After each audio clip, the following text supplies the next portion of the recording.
Bom, querido povo de Deus, boa noite. Boa noite. Ai, agora vocês responderam com mais força, né? Como o Satanás e o Pedro, ele não Bom, querido povo de Deus, vocês que vão acompanhar aí pela internet, sejam todos muito bem-vindos também a esse vídeo. Nós teremos uma formação hoje falando sobre a intercessão dos santos e irei também mencionar o porquê a veneração dos santos, né? Já falei em uma formação passada aqui no grupo Carlos Acutis, né? Graças a Deus, o grupo que está sendo uma bênção. E a missão Visita da Misericórdia em unidade com esse grupo aqui na paróquia Nossa Senhora dos Prazeres, na Caucaia, Ceará. E eu tô aqui com a blusa hoje, gente, viu? Da Guarda de Maria, lá do estado do Pará. Ó, tem a bandeirinha aqui que eu ganhei, gostei da blusa, viu? Obrigado pelo presente, um beijo pro povo lá do Pará. Então hoje nós vamos falar sobre a intercessão dos santos, que é um dos temas mais mencionados e distorcidos pelos protestantes, né? Você vê que uma das coisas que eles mais falam é sobre a intercessão dos santos. E para isso, para a nossa formação ser mais produtiva ainda, eu trouxe uma Bíblia protestante, olha só, que é a João Ferreira de Almeida, que esse João Ferreira de Almeida se diz ex-padre, né? Eu não duvido, né? Pode ser que tenha sido padre mesmo e se desviado para as seitas, né? Ora, Lúcifer era um anjo, né? Então, pode acontecer, mas acho difícil, desacredito dessas informações, né? Mas vamos lá. Eu trouxe aqui uma Bíblia de tradução protestante para a gente analisar nela, e eu vou mostrar para vocês na Bíblia protestante a questão da intercessão dos santos, tá bom? Mas para início de conversa, eu quero começar aqui pelo catecismo, né? Gente, eu já falei aqui para vocês sobre a importância de o católico valorizar a intercessão dos santos, né? Valorizar. Por que eu digo isso? O catecismo da Igreja Católica, ele tem a importância para o católico como o ensinamento verdadeiro da Santa Igreja. E por que eu faço questão de começar falando do catecismo? Porque o catecismo da Igreja, ele vai nos orientar, vai nos mostrar claramente o porquê que a Igreja é coluna e sustentáculo da verdade. Isso em unidade com a Sagrada Escritura, tá certo? Se vocês verem aqui o meu catecismo, na parte de trás, depois eu vou mandar isso aqui no grupo para vocês, que eu fiz um índice apologético, né? Eu peguei temas de apologética, separei tudo direitinho com as referências do lado para você estudar em casa, tá bom? E nós vamos falar sobre a intercessão dos santos, catecismo número 956, vamos ver o que é que tem dizendo aqui.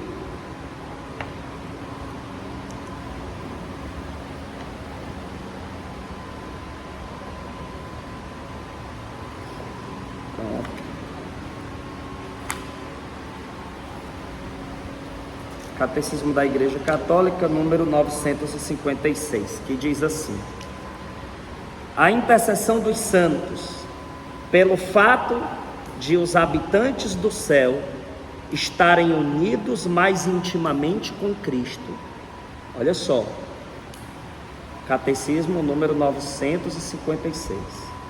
A intercessão dos santos, pelo fato de os habitantes do céu estarem unidos mais intimamente com Cristo, consolidam com mais firmeza na santidade toda a Igreja. Eles não deixam de interceder por nós ao Pai, apresentando os méritos que alcançaram na terra pelo único mediador de Deus e dos homens, Cristo Jesus. Por conseguinte, pela fraterna solicitude deles, nossa fraqueza recebe o mais valioso auxílio. Não choreis, sereis mais útil para vós após a minha morte, E vos ajudarei mais eficazmente do que durante a vida. Passarei meu céu fazendo bem na terra. A referência aqui é de São Domingos, né? Estava prestes a falecer e ele disse: não choreis para aquelas pessoas. Serei mais útil para vós após a minha morte. Então todos os santos da igreja, eles ensinaram a questão da intercessão dos santos. Daí chega o protestantismo, né, e tenta ensinar algo que muda isso, né? Eles tentam distorcer os textos bíblicos. E eu vou mostrar para vocês que se trata de uma distorção. A primeira coisa que os protestantes falam, que eles mencionam, é 1 Timóteo 2,5. 1 Timóteo 2,5, que diz assim, detalhe, eu estou lendo uma tradução de Bíblia protestante, tá? 1 Timóteo 2,5, porque há um só Deus e um só mediador entre Deus e os homens, Jesus Cristo, homem. O protestante, ele menciona esse versículo 5 para afirmar que só existe Jesus como mediador. Eu não preciso dos santos, não existe intercessão dos santos, pois aqui está dizendo que só tem um mediador, que é Jesus Cristo.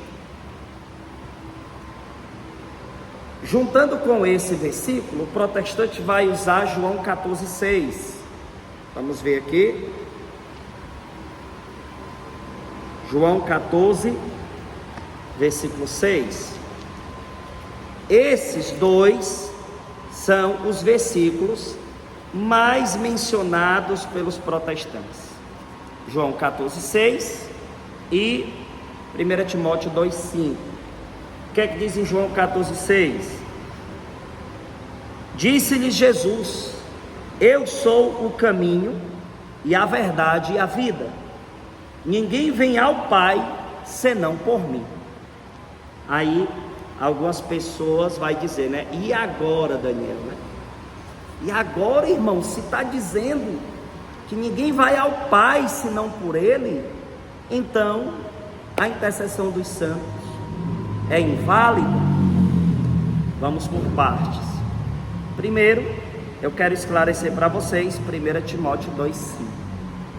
Se você vê com cuidado o versículo, no próprio versículo há uma resposta. Há um detalhe que é despercebido pelos próprios protestantes. Pegue aí para você ver. Quero que vocês prestem bem atenção.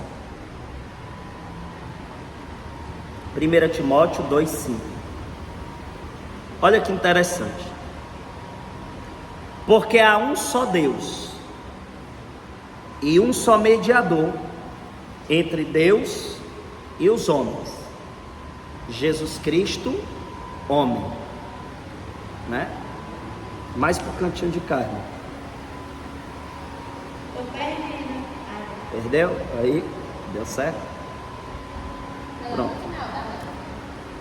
Deixa eu te ajudar. Me dá aqui. Ajuda o irmão ali a abrir para ver como é que tá na dele. Qual é essa tradução de Bíblia? Show. 1 Timóteo 2,5.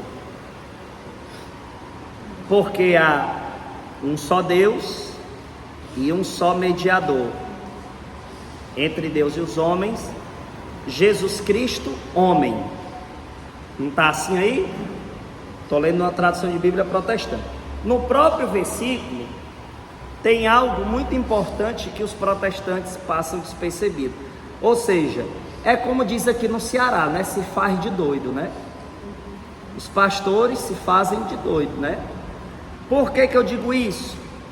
Porque para que eu possa entender os versículos, eu tenho que ver o contexto, eu tenho que ver a opinião da igreja, porque a igreja é que é a coluna e sustentáculo da verdade, não os pastores, até porque eles chegaram com muitos séculos de atraso, né? Mas veja, Qual será o detalhe que os protestantes não percebem nesse versículo? Está no finalzinho dele, a palavra homem. E por que esta palavra está aí? Perceba que na sua Bíblia, na do protestante, qualquer Sagrada Escritura, você vai ver que tem uma vírgula. Porque há um só Deus, um só mediador entre Deus e os homens, Jesus Cristo, vírgula, homem, vírgula de novo. Quando se lê algo, coloca uma vírgula, é porque o que é que vai vir depois da vírgula?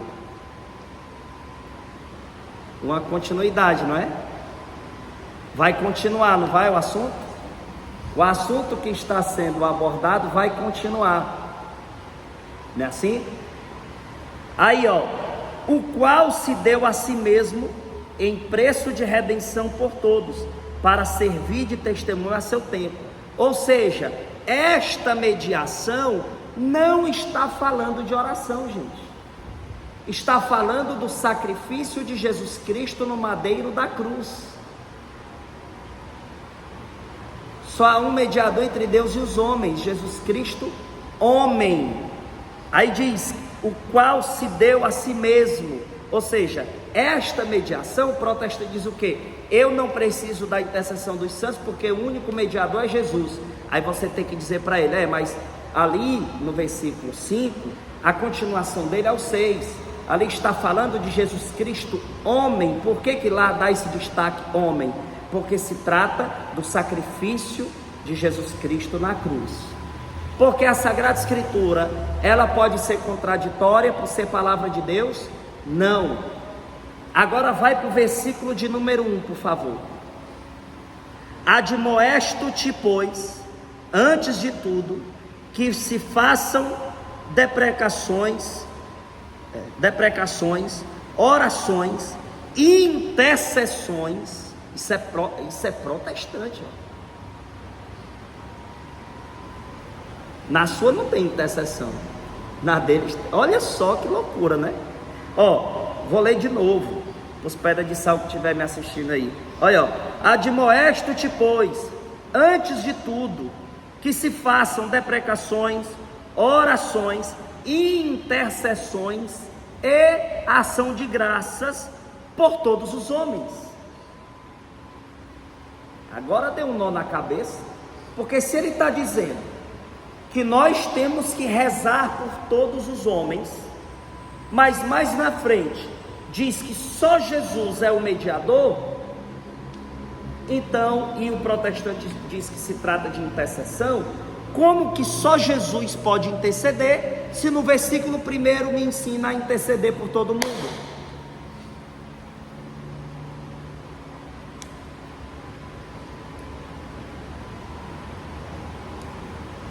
Ou seja, é tão perigoso o protestante lendo a Bíblia, porque ele lê com esta ideia de livre exame da Sagrada Escritura e ele entende errado. É por isso que no capítulo 8 de Atos dos Apóstolos, quando o eunuco vai ler o livro do profeta Isaías, que Filipe chega e diz, o que é que tu está lendo aí? Ele diz, como é que eu vou saber se não tem quem me explique? Por quê? Porque tem que ser a explicação do magistério, gente. Porque senão vai dar nisso aqui. O protestante, ele prega um Deus esclerosado, contraditório. A grande prova é sobre a questão das imagens, por exemplo. Eles citam que imagem de escultura é idolatria, é pecado, e usam Êxodo 20, mas Êxodo 25, 18, Deus manda fazer imagem de escultura. Você percebe que o protestante, ele lê de uma forma tão distorcida, que ele faz com que Deus, na cabeça dele, seja contraditório. Ele não sabe separar o que é as imagens de ídolos para imagens sagradas. Eles misturam tudo. Assim é a questão da intercessão dos santos. Eles distorcem o versículo. O versículo está falando sobre Jesus ser o único mediador da salvação da humanidade. Ele era o único que poderia morrer por mim e por você no madeiro da cruz. Aqui não se trata de oração, meu povo, porque senão a Bíblia seria contraditória. Porque no versículo 1 me ensina a interceder por todos os homens. Aí eu pergunto para você, quando você está em oração, você está falando com quem? Com Deus? Ou seja, está me dizendo que eu posso ser um intercessor de outras pessoas. Mas a Bíblia não diz que só existe um intercessor. Como é que nós seremos intercessores se só tem um intercessor? Meu filho, aí você explica. A mediação que está no versículo 5 não se trata das orações, porque se trata da salvação da humanidade. A continuação do versículo 5 é o versículo 6, que nos ensina o qual se deu a si mesmo. Viram? Olha que detalhe. Essa palavra homem faz total diferença. Porque se trata do Cristo no madeiro da cruz. Entenderam 1 Timóteo 2,5? Quando um protestante vier encher o saco de vocês, vocês já sabem responder sim ou não? Sim. Sim ou não? Sim. Dá uma salva de palmas para a Igreja Católica. Aplauda você que está em casa também, viu? Vamos lá. Show, agora vamos para João 14,6. Eita, irmão, agora essa é difícil, irmão. Tem gente que diz assim. João 14,6. E disse-lhe: eu sou o caminho e a verdade e a vida. Ninguém vem ao Pai senão por mim.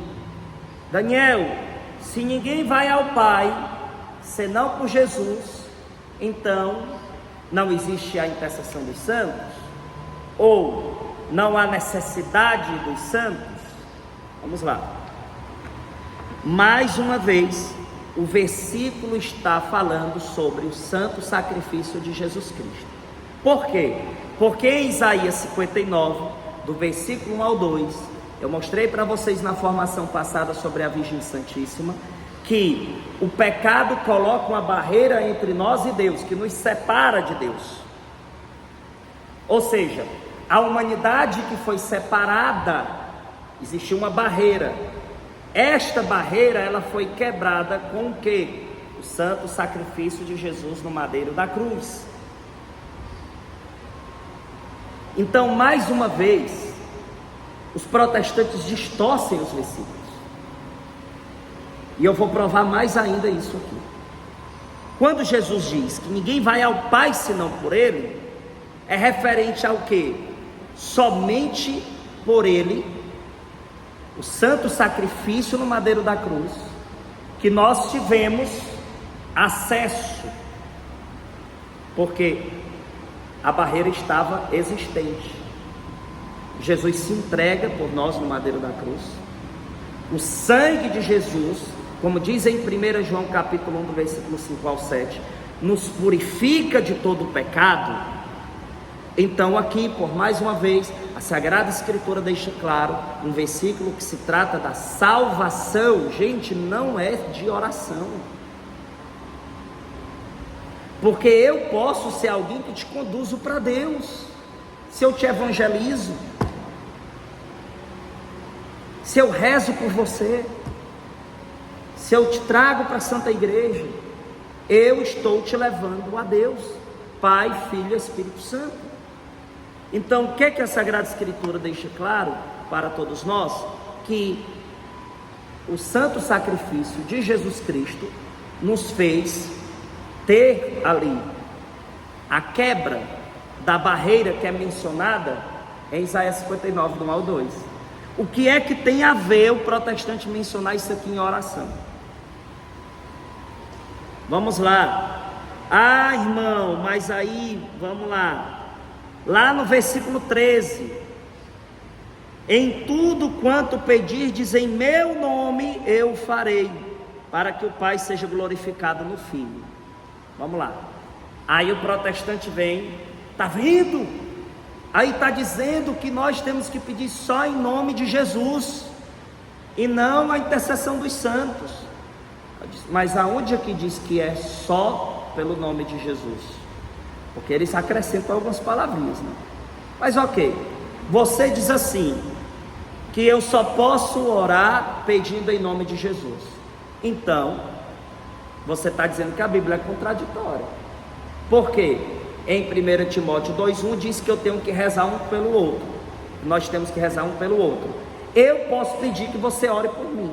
Na cabeça do protestante, e dessa forma que ele argumenta, se a gente pegar o versículo 13 aqui, ao pé da letra, eu não podia pedir para você orar por mim.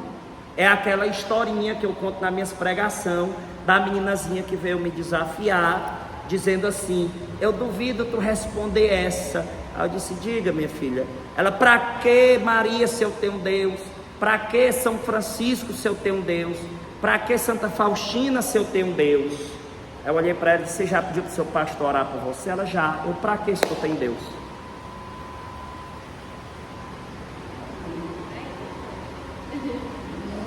Diga glória a Deus. Glória a Deus. É bom demais ser católico, sim ou não? Sim. Ou vamos pegar água mais para mim?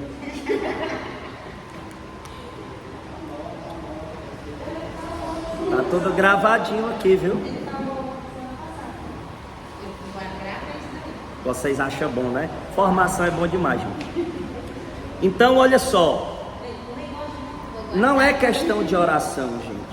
A salvação de Jesus, o sacrifício de Jesus no madeiro da cruz, o versículo de número 6, mais uma vez menciona isso. E 1 Timóteo 2,5.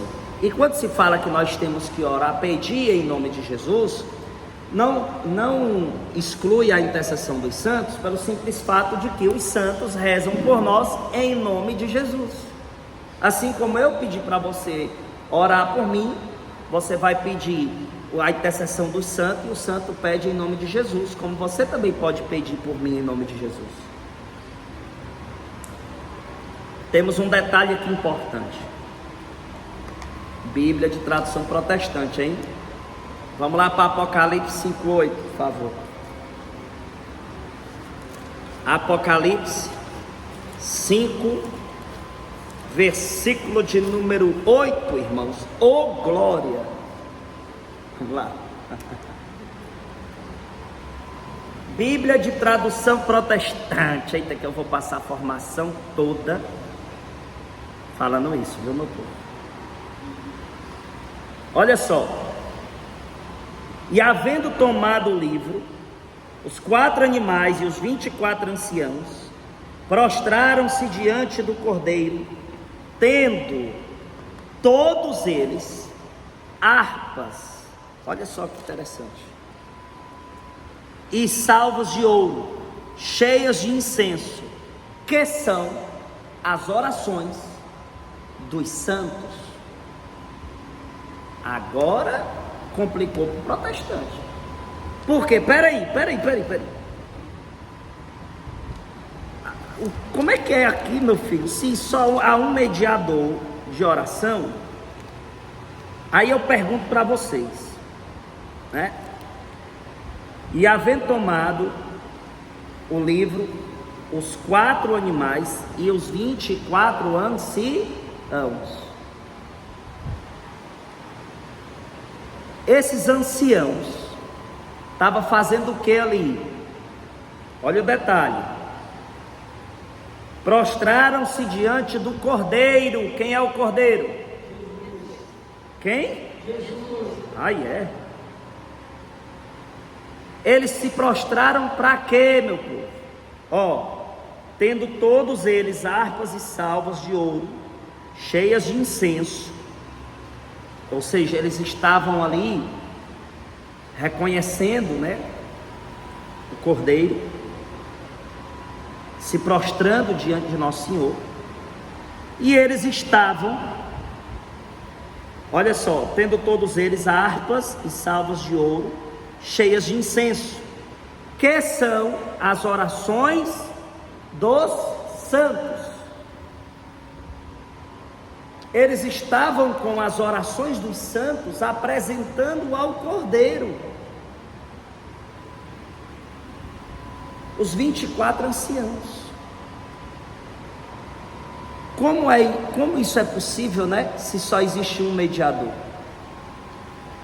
Está vendo como o único mediador não exclui a intercessão dos santos, porque a mediação é referente ao sacrifício no madeiro da cruz. Os 24 anciãos estavam levando as orações dos santos a Jesus. Isso é muito profundo, gente, porque alguns chegam com alguns questionamentos. Por exemplo, Daniel, como é que Maria vai ouvir as minhas orações e de uma pessoa lá no Japão ao mesmo tempo, de tanta gente ao mesmo tempo? Gente, primeira coisa, é por uma permissão divina, porque a unidade entre o céu e a terra, ela é muito perfeita, e Deus permite isso acontecer, porque os 24 anciãos não eram onipresentes, mas eles tinham acesso à oração de todos os santos e entregando ao Cordeiro. Perceba que o protestante ele tenta dar uma lógica carnal na coisa. É lógico que na eternidade é uma realidade diferente da nossa aqui. Então, por uma permissão divina, o céu está em unidade com a terra. Por isso que nós acreditamos que vai ser já outra formação qualquer dia. A igreja triunfante, os santos no céu. A igreja padecente. Tem que tirar a mão aqui do vídeo, senão vão me matar com facção, né? Hoje fazer algum símbolo na mão para o povo quer matar. Vamos lá. Igreja triunfante, quem está no céu. Igreja padecente, as almas que estão no purgatório. E a igreja militante, que somos nós. É uma única igreja, mas nós temos essas realidades. Os que estão no reino dos céus, os que estão no purgatório, os que estão aqui na terra. Por isso que se chama igreja triunfante, quem já está no céu. Padecente, que ainda padece no purgatório, mas que em breve estará no reino dos céus. E a igreja militante somos nós que estamos militando, evangelizando, lutando contra os 3 grandes inimigos da alma. Quem são os 3 grandes inimigos da alma? Alguém sabe? O mundo, a carne e o diabo. Os 3 inimigos da alma. Você tem esses 3 inimigos. Você tem que vencer o mundo, porque o mundo com suas modas e suas atrações pecaminosas. Você tem que vencer a sua carne com suas inclinações pecaminosas, seus desejos contrários à vontade de Deus. E você tem que vencer o diabo, que é o anjo decaído, conforme o catecismo ensina no número 414, que querem perder as almas. Ou seja, nós temos esses grandes inimigos. E dos 3, o pior é a carne. Porque o mundo só te contamina e o diabo só tem acesso a você se você deixar. Como diz Santo Agostinho, o diabo é como um cachorro muito valente e feroz, mas ele está amarrado numa corrente. Ele só lhe alcança se você der acesso, né? Se você chegar perto.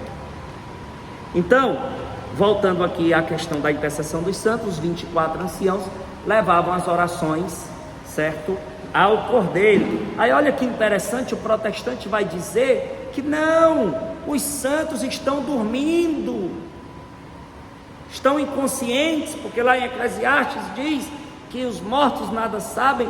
Aí você vai dizer, o corpo fica inconsciente. Mas vem cá, quem foi que te disse que os santos estão mortos? Os santos não estão mortos. Os santos estão vivos. Por quê? Se você pegar a sua Bíblia em João 6, a partir do versículo 48, vai dizer, eu sou o pão vivo que desceu do céu, aquele que comer da minha carne e beber do meu sangue jamais morrerá. Então, quando se fala de inconsciência dos mortos, não pode ser os santos, porque eles estão vivos. Os santos estão vivos.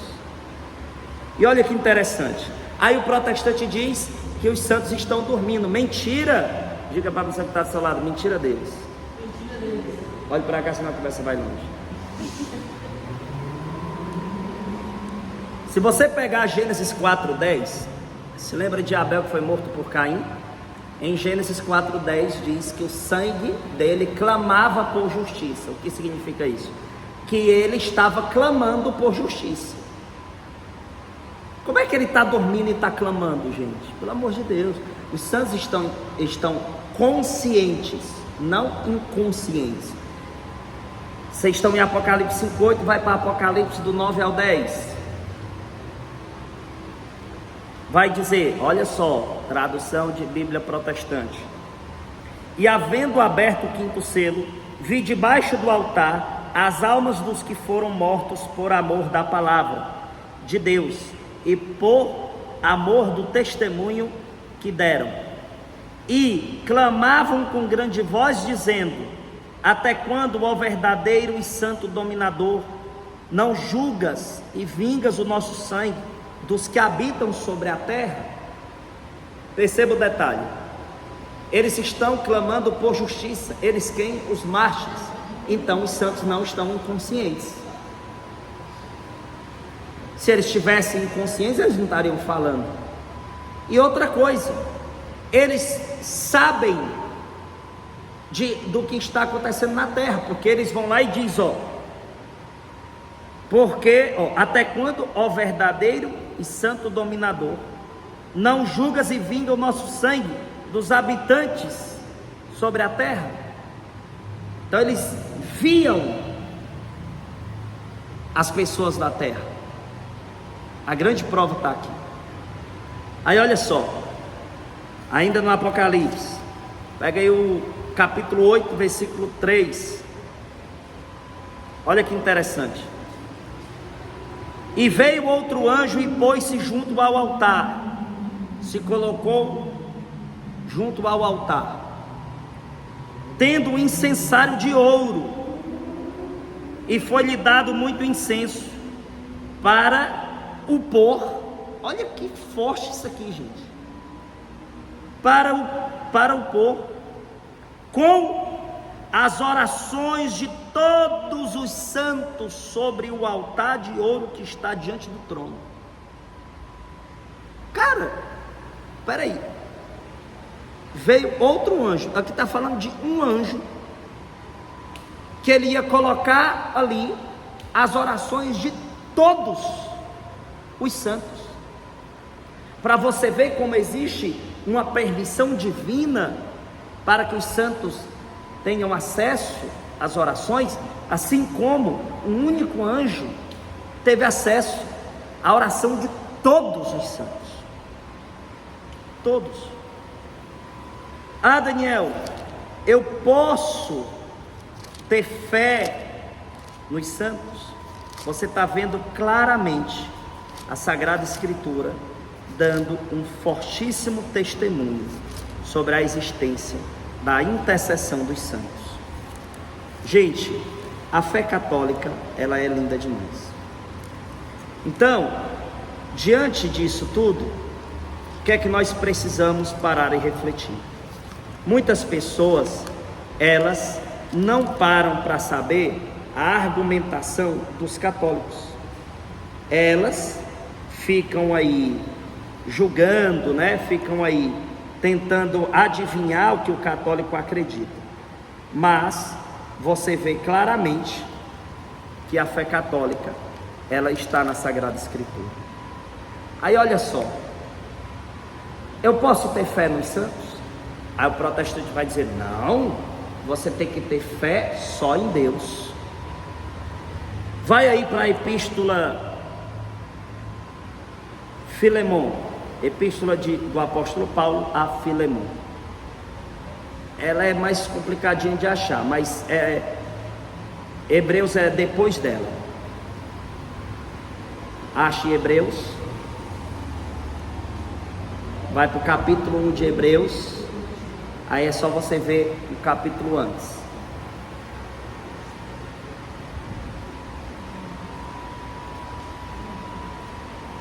Filemon, versículo 4 e 5.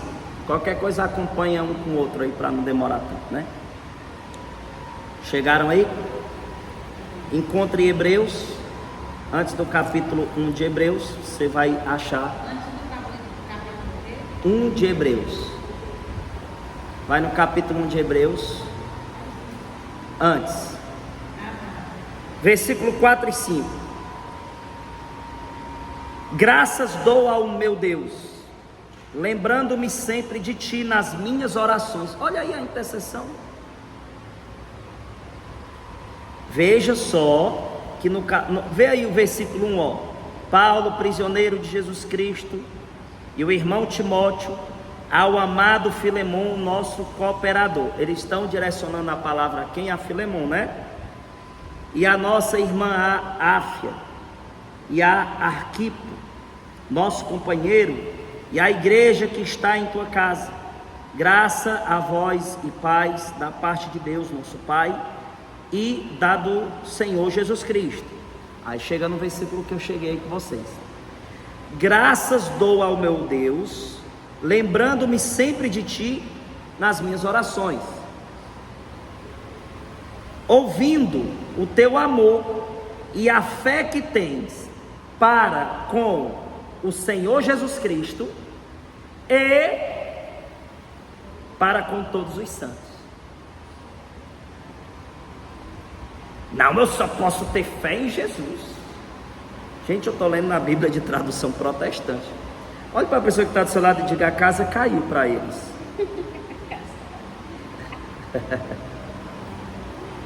Veja, pela fé que vocês têm para com o Senhor Jesus Cristo e para com todos os santos. E gente, aí a gente vai sair daqui, ó, e vai para Hebreus 11. Hebreus 11. É versículo demais, né? Glória a Deus. Olha que formação rica nós estamos tendo. 36 minutos de formação, vocês nem sentiram, né? A palavra de Deus é forte, né? Hebreus 11, 1. Ora, a fé é o firme fundamento das coisas que esperam e a prova das coisas que não se veem. Porque por ela os antigos alcançaram testemunho. Pela fé entendemos que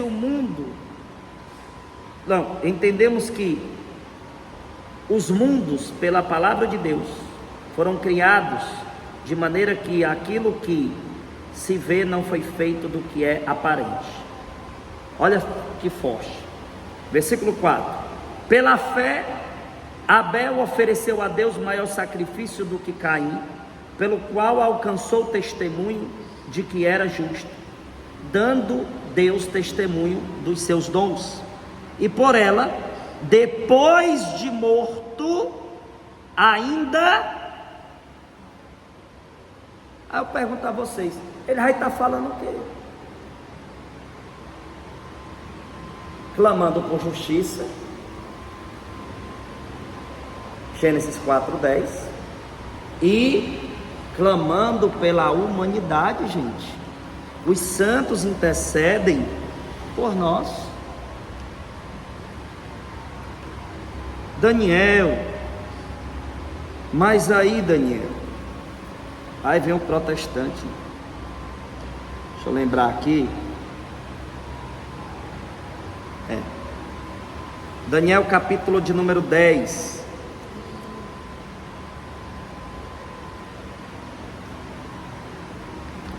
Daniel capítulo de número 10. Eu já mostrei para vocês no Novo Testamento, agora eu vou para o Antigo Testamento. Daniel capítulo 10. Veja se vocês encontram enquanto o irmão pega mais água para mim. Irmão, me perdoe, eu tenho que trazer minha garrafa. Por favor, vamos lá para o capítulo de número 10 de Daniel. Daniel, Capítulo 10, do versículo 12 ao 13.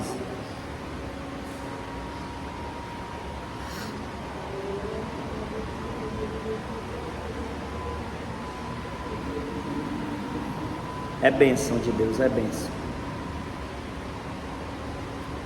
Diz assim: Então me disse: não temas, Daniel, Porque desde o primeiro dia em que aplicaste o teu coração a compreender e a humilhar-te perante o teu Deus. Gente, isso aqui é muito forte. O profeta estava orando. Ele estava se humilhando perante a quem? A Deus. Aí diz, ó: são ouvidas as tuas palavras, e eu vim por causa das tuas palavras. Eu quem? Versículo 13. Mas o príncipe do reino da Pérsia se pôs defronte a mim 21 dias, e eis que Miguel, olha só, São Miguel Arcanjo,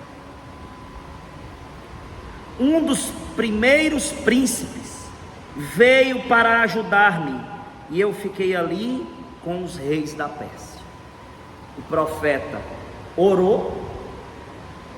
Quem vem em auxílio dele? Miguel, São Miguel Arcanjo. Se eu chegar para um protestante e disser assim: ô protestante, se eu disser que somente Maria me defende contra meus inimigos, isso seria idolatria? O protestante ia dizer que sim, né? Isso é uma idolatria, quem nos protege é Deus. Agora vai para o último versículo da sua Bíblia aí no capítulo 10 de Daniel. Último versículo do capítulo 10 de Daniel. Em algumas traduções de Bíblia muda. Aqui na protestante é o 21, aí é o 22 provavelmente, né? Mas eu te declarei o que está escrito na escritura da verdade, e ninguém há que se esforce comigo contra aqueles, a não ser Miguel, vosso príncipe. Por acaso ele excluiu Deus? Não, gente. Não se pode colocar uma concorrência entre os santos e Deus. Porque quem é que age em Miguel, meu povo? Deus. É por este motivo que São Paulo, explicando a unidade dele com nosso Senhor, ele diz: já não sou eu quem vive, é Cristo que vive em mim. Quando eu me comunico com os santos, eu não estou excluindo Deus, não, é porque eu sei que os santos estão em perfeita unidade com Deus. Ele está dizendo aqui: quem o defende é Miguel, não quer dizer que ele esteja excluindo Deus. Por quê? Porque se falo de Miguel, falo de alguém que está em perfeita unidade com Deus. Quer ver outra coisa? Vai para o capítulo 12 de Daniel, versículo 1. E naquele tempo se levantará Miguel. Ora, mas por que não diz que é Deus hoje? Para que Miguel, se eu tenho Deus? Se a gente fosse pela cabeça do protestante, olha aí. E naquele tempo se levantará Miguel, o grande príncipe, que se levanta pelos filhos do teu povo. Na tradução católica diz que ele é o protetor do povo de Deus, não é assim que diz aí? Protetor dos filhos do seu povo. O protetor. Na tradução protestante, ó, o grande príncipe que se levanta pelos filhos do teu povo. Mas como é que Miguel defende um povo inteiro se ele não é onipresente? Para você ver como há uma permissão divina para que isso seja possível. A mesma maneira é os santos, a unidade. Agora vamos lá para Efésios. Eita, será que eu lembro? Capítulo 1, do 9 ao 10.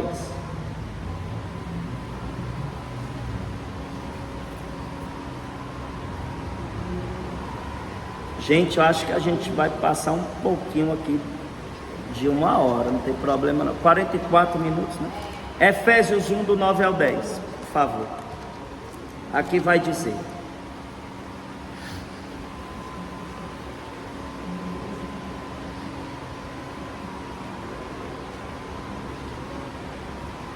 Acharam? Efésios capítulo 1 do 9 ao 10. Olha o que diz aqui. Descobrindo-nos o mistério de sua vontade. Veja, o mistério de sua vontade. Segundo o seu beneplácito, que propusera em si mesmo, de tornar e congregar em Cristo todas as coisas, na dispensação da plenitude dos tempos, tanto as que estão nos céus, como as que estão na terra. Ou seja, a união com aqueles que estão no céu, com os que estão na terra. Deixa eu pegar na minha aqui, para a gente ver na católica. Olha como diz, olha como é interessante.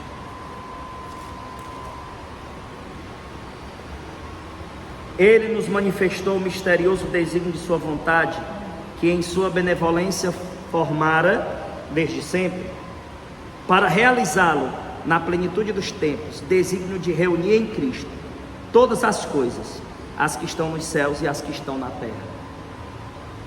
Esta união, ela acontece. Nós já temos esta unidade entre o céu e a terra. Tanto é que eu mostrei lá em Apocalipse, eles conscientes, sabendo coisas que estão acontecendo na terra, né? Vamos lá. Agora nós vamos ver a questão da unidade, que eu estou começando a argumentar agora com esse versículo.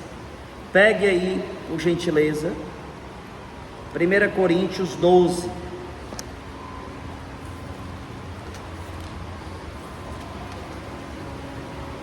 A partir do versículo 12.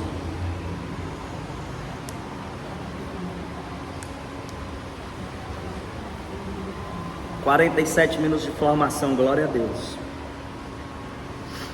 1 Coríntios 12, a partir do versículo 12.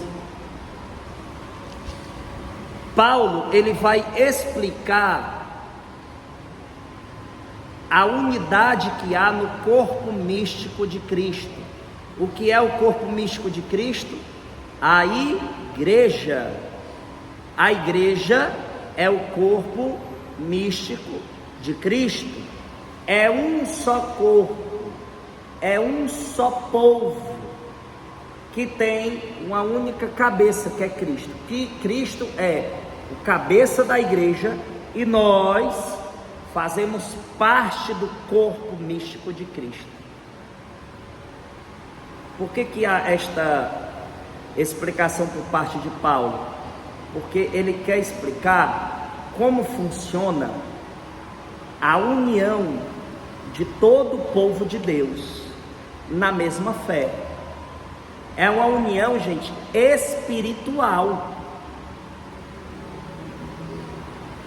Também uma união física, quando a gente ajuda o irmão ali na caridade de uma cesta básica, um cuidado de um ferimento, é uma unidade física, e também nós temos uma unidade espiritual. Toda a igreja reza uns pelos outros, esta unidade.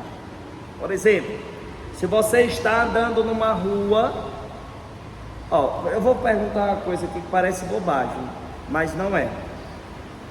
Quem hoje prestou atenção no seu dedo mindinho do pé?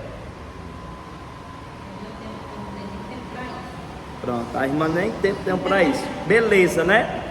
Vocês já perceberam que existem coisas no nosso dia a dia que passam até despercebido, né? Mas vamos supor, ninguém aqui prestou atenção no dedo mindinho e nem lembrou dele hoje, não é verdade? Show de bola. Mas, se hoje você estivesse andando na rua e levasse uma topada daquelas cruel, pá! E fosse mesmo no abençoado do dedo mindinho, o que é que iria acontecer? O que é que iria acontecer? Todo o seu corpo, toda a sua atenção ia se voltar para ele, sim ou não? Pronto. Guarde isso. A igreja é isto, esta união, esta unidade profunda de todo o corpo místico. Você não lembra muito do seu dedo mindinho, mas qual de vocês queria perdê-lo? Você queria perder? Pois respondam. Jamais. Não, deixe seu dedo mindinho lá, não é assim? Pronto, agora vamos ver a sabedoria do apóstolo Paulo e vocês vão entender o porquê que eu falei do dedo mindinho. Vamos lá, 1 Coríntios 12, a partir do versículo 12. Daniel, o que é que isso tem a ver com a intercessão dos santos? Se acalma, meu filho. Porque assim como o corpo é um e tem muitos membros, e todos os membros, sendo muitos, são um só corpo, assim é Cristo também. Olha só. E todos os membros, sendo muitos, são um só corpo. Assim é Cristo também. Nós somos muitos, mas somos da mesma igreja, temos a mesma fé. Como diz em Efésios 4:5, só existe um só Senhor, uma só fé e um só batismo. Por quê? Porque a igreja, Paulo compara a igreja com um corpo para dizer que existe uma unidade perfeita. Somos vários, mas o corpo é um só. O seu dedo mindinho da mão é igual ao dedo mindinho do pé? Não, é diferente, e graças a Deus, né? Os membros do corpo são diferentes uns dos outros, mas todos agem em unidade. Já teve alguma vez que a tua mão ficou com raiva da tua mão, a tua mão direita ficou com raiva da tua mão esquerda? Não, meu Deus. Se isso acontece, está acontecendo um distúrbio psicológico, pelo amor de Deus. Aí olha só, porque assim como o corpo é um e tem muitos membros, todos os membros sendo muitos, são um só corpo, assim é Cristo também. Pois todos nós fomos batizados em um Espírito, formando um corpo, quer judeus, quer gregos, quer servos, quer livres, e todos temos bebido de um Espírito. Veja como isso é católico, tá? Porque também o corpo não é um só membro, mas muitos. Cristo é o cabeça e existe vários membros, né? Se o pé disser, por que não sou mão, não sou do corpo, não será por isso do corpo? E se a orelha disser, por que não sou olho, não sou do corpo, não será por isso do corpo? Se todo o corpo fosse olho, onde estaria o ouvido? Se todo fosse ouvido, onde estaria o olfato? Mas agora Deus colocou os membros no corpo, cada um deles como quis. E se todos fossem um só membro, onde estaria o corpo? Ora, seria um corpo se só tivesse o olho? Não. Aí olha só, agora pois, há muitos membros, mas um corpo. E o olho não pode dizer à mão, não tenho necessidade de ti, nem ainda a cabeça aos pés, não tenho necessidade de vós. Ou seja, Paulo nos compara aos membros do corpo, correto? É como se, sei lá, eu fosse a mão, fosse a orelha, o outro ali o olho. Ele faz essa comparação para você entender como é a unidade da igreja. Antes, os membros do corpo que parecem ser os mais fracos são os mais necessários. E os que reputamos serem menos honrosos no corpo, a esses honramos muito mais. Percebeu, ó, que tem membros que passam a receber honra? Isso é os santos da igreja. Aqueles que muitos dizem que não precisam deles, é os que mais precisam. Olha só, e aos que em nós são menos decorosos, damos muito mais honra, porque os que em nós não mais são mais honestos, não tem necessidade disso. Mas Deus assim formou o corpo, dando muito mais honra ao que tinha falta dela, para que não haja divisão no corpo, mas antes tenham os membros igual cuidado uns com os outros. Ou seja, Paulo está dizendo que os membros têm que cuidar um do outro. Versículo 27, por favor. Ora, vós sois o corpo de Cristo e seus membros em particular. Detalhe, aqui ele está falando da igreja. É um só corpo, só tem um cabeça e um só corpo.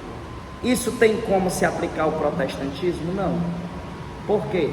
Porque o protestantismo, ele tem várias igrejas independentes, separadas. Seria uma monstruosidade ter uma cabeça com vários corpos. Por isso que Paulo fala isso aqui. Daniel, e o que é que isso tem a ver com os santos? Isso tem a ver que os santos, eles estão na igreja triunfante e nós na igreja militante. Esta unidade entre o céu e a terra, que eu mostrei para vocês os anciãos, tendo acesso às orações de todos os santos, é justamente esse cuidado dos membros uns com os outros, como se fossem os cuidados de um membro do corpo com os outros membros. Todo o corpo trabalha um em função do outro. A cabeça tem sua função, as pernas, os pés e etc. Então Paulo fala disso. Aí, em outros versículos, precisa pedir para vocês abrir, se não demora muito. Em Romanos 12, versículo 5 diz: embora muitos formamos um só corpo. Colossenses 1,18 vai dizer: Cristo é o cabeça desse corpo que é a igreja. Ou seja, por que a igreja tem que ser uma só? Porque o corpo é um só, porque o cabeça é um só. Então, há esta unidade entre todos os santos. Há uma unidade. Assim como a cabeça, o pescoço, ele age em unidade com os meus pés, as minhas pernas, ou seja, Cristo e o corpo inteiro em unidade. Aí, quando a gente clama a intercessão dos santos, nós não estamos fazendo isso separados da cabeça. Assim como, veja que sabedoria de Paulo, né? Assim como o dedo mindinho que se machucou, todo o corpo vai funcionar em defesa dele, assim são os santos que estão na parte superior, no reino dos céus, estão ajudando os que estão lá embaixo, na terra, que somos nós. Vocês conseguiram pegar a visão de Paulo, a explicação da unidade?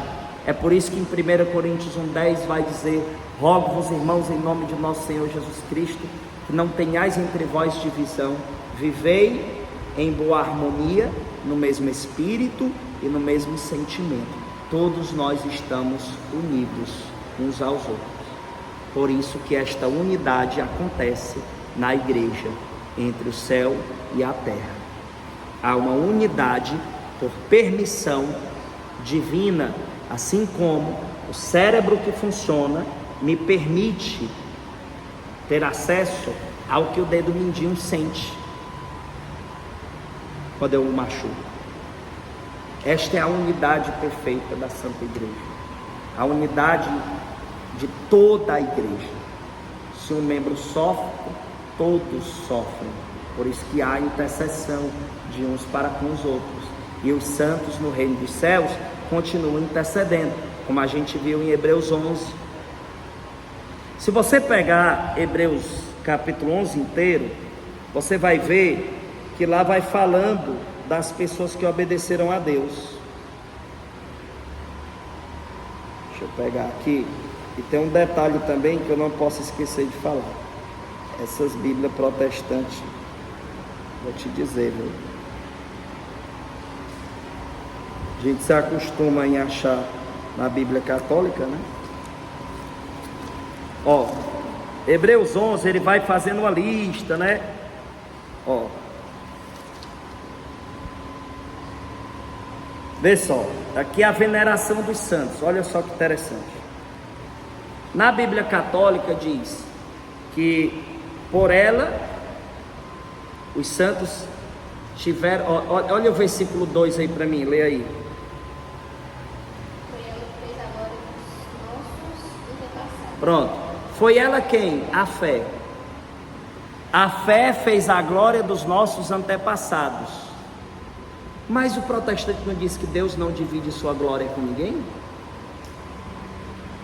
Entendam, os santos, não é que Deus divide a glória dele com os santos, não. Os santos são participantes da glória de Deus.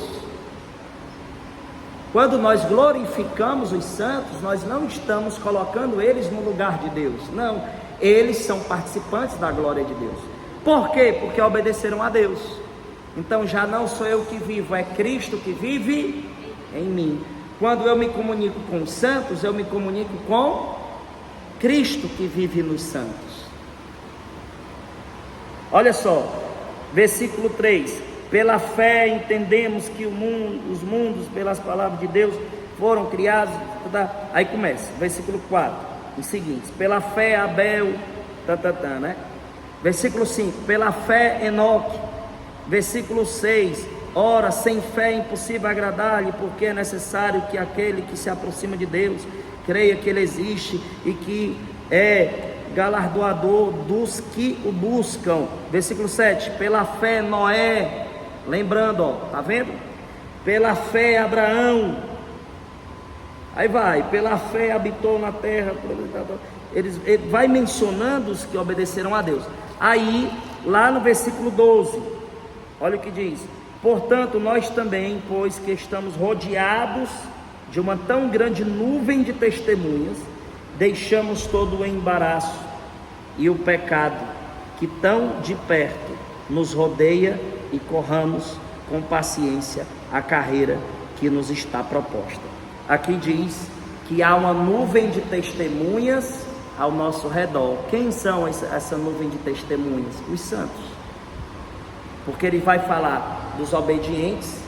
Quando começa o capítulo 12, ele fala que esses obedientes é a nuvem de testemunha que está ao nosso redor. É muito forte, né? Os santos são essa nuvem de testemunha. Então, meus irmãos, aí ó, quando você sai do capítulo 11, 12, que vai falar tão bem dos obedientes, aí o versículo 7 do capítulo 13 vai dizer o quê? Lembrai-vos, tradução protestante, ó. Lembrai-vos de vossos pastores, que vos falaram a palavra de Deus, a fé dos quais imitai, atentando para a sua maneira de viver. Aqui diz que nós devemos imitar, aí na católica diz guias, não é? Não, imitar a fé. Lê do começo. Lembrai de vossos Guias. Na tradução protestante não diz guias. Então na católica já diz os guias. Por quê?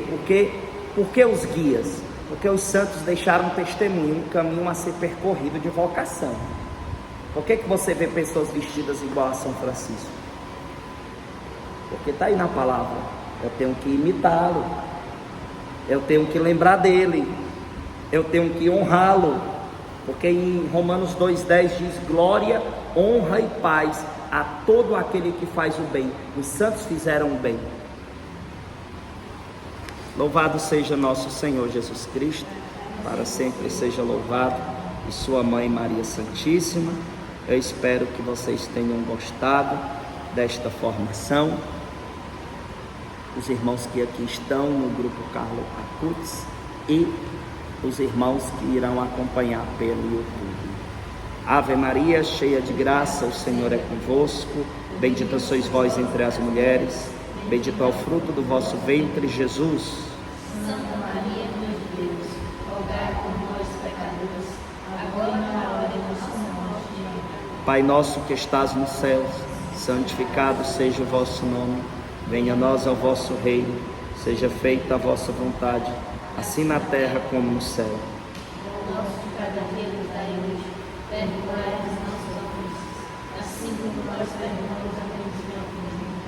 Não os deixeis cair em tentação, mas livrai-nos do mal. Salve Maria. Em nome do Pai, do Filho e do Espírito Santo. Amém.